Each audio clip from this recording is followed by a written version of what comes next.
I'd like to start with the preparations to the upcoming Normandy 4 summit. What are your expectations? Do you think there will be increased pressure on Ukraine on behalf of France and Germany, considering the recent initiative by President Macron to relaunch relations with Russia?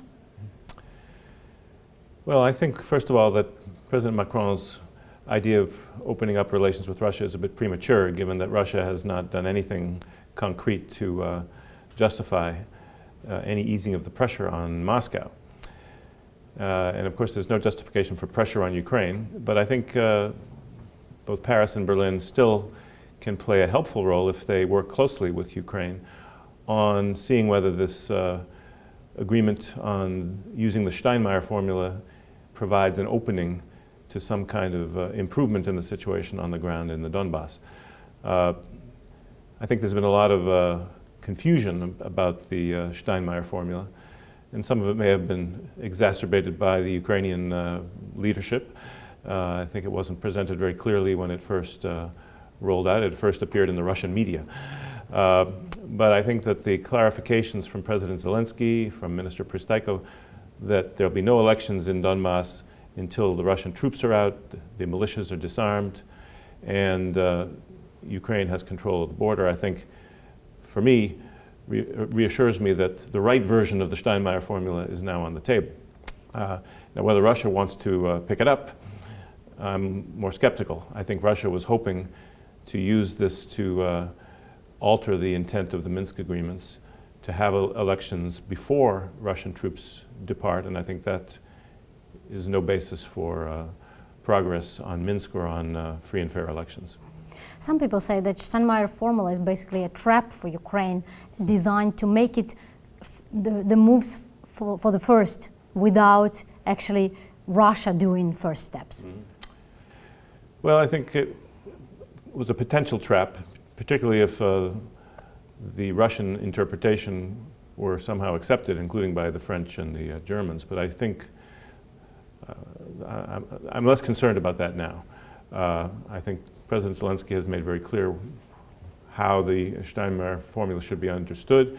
Now the question is Russia interested in actually solving the problem in Donbas, or even making a step in the direction of a solution, or is it just playing games? I'd love to be convinced that Russia is serious after 6 years, but so far I'm not convinced. What do you think could be security guarantees for Ukraine from its Western partners that Russia actually maintains its end of obligations? Mm-hmm. Well, I think that if there actually is an opening and there is movement towards ending the conflict and creating the conditions for elections, the international community could assist the process in the form of an international peacekeeping force.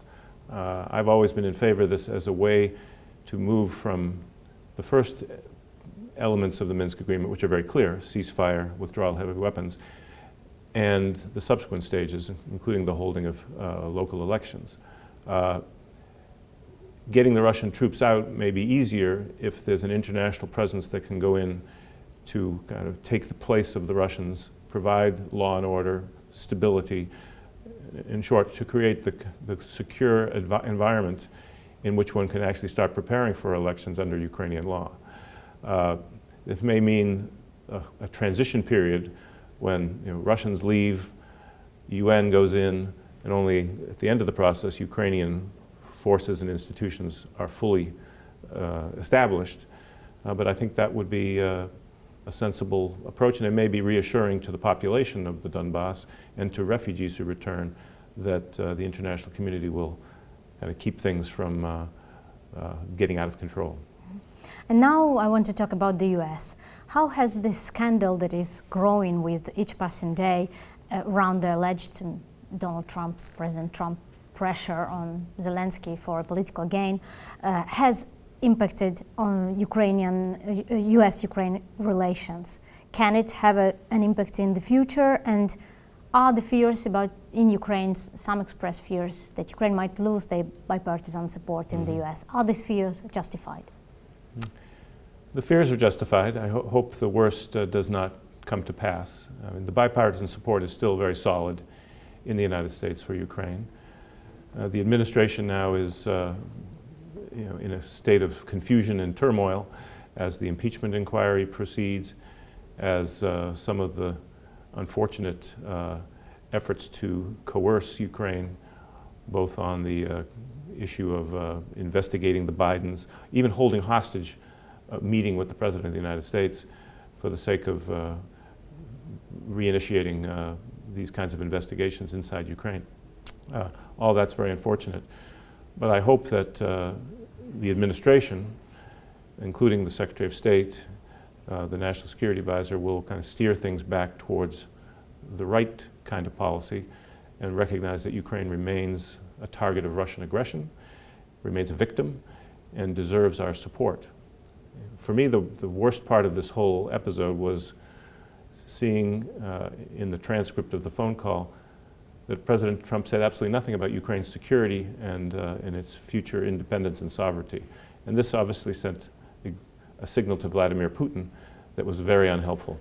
But hopefully the ship will right itself, and the policy of the administration will be reaffirmed in favor of Ukraine's sovereignty and independence. Can we expect another U.S. envoy in Ukraine to replace Mr. Volker? I hope so. I mean, people joke that it may not be the most attractive job right now after what just happened to Kurt Volker, which is very unfortunate because he's really a great diplomat who was doing a superb job both on the diplomatic track and in explaining what was at stake for the liberal order as well as for Ukraine itself. But I think one way for the administration to show that its policy is the same as it has been would be to appoint another talented diplomat who could continue the work that Kurt Volker was doing. Particularly if there's going to be some re-energizing of the Normandy process, then I think the U.S. channel to Russia, as well as being able to coordinate closely with the government of Ukraine, is essential for the United States, and I think could make the difference in achieving a good outcome. So what in this messy context can be the role of the U.S. in Ukraine-Russia conflict resolution? Can the U.S., I don't know, increase its presence? So there were talks earlier, rumors about maybe replacing Normandy format with another one that would include the United States, but it seems unlikely now. Yeah. Well, I think the European members of the Normandy format are not still entirely positive on the idea of the United States joining. And frankly, I don't think the format is the most important thing. I think the important thing is for the United States to be playing an active part, perhaps in parallel in coordination with Paris and Berlin and Kiev, of course, and using its diplomatic weight to engage with the Russian leadership, with whether it's Mr. Surkov or Mr. Kazak. I don't know who's the one to talk to right now, but maybe a coordinated parallel approach will be just as good. But the key is for the United States to use its leverage, both to convince the Russians that they're not going to get any benefits without actually making concrete steps towards implementation of Minsk. Putin shouldn't have any illusions that whatever President Trump may be saying, the U.S. as a whole, including the Congress, is quite firm that this is a case of aggression and Russia has to change its behavior.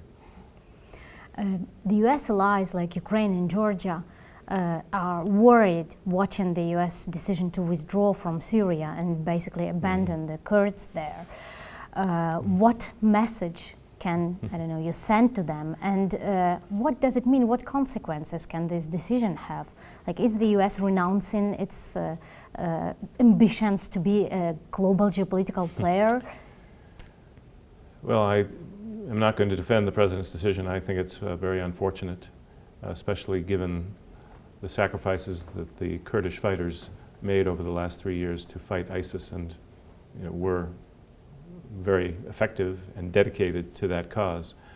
So clearly the U.S. is sending a bad signal about abandoning its friends, and I hope that this is going to be an isolated incident.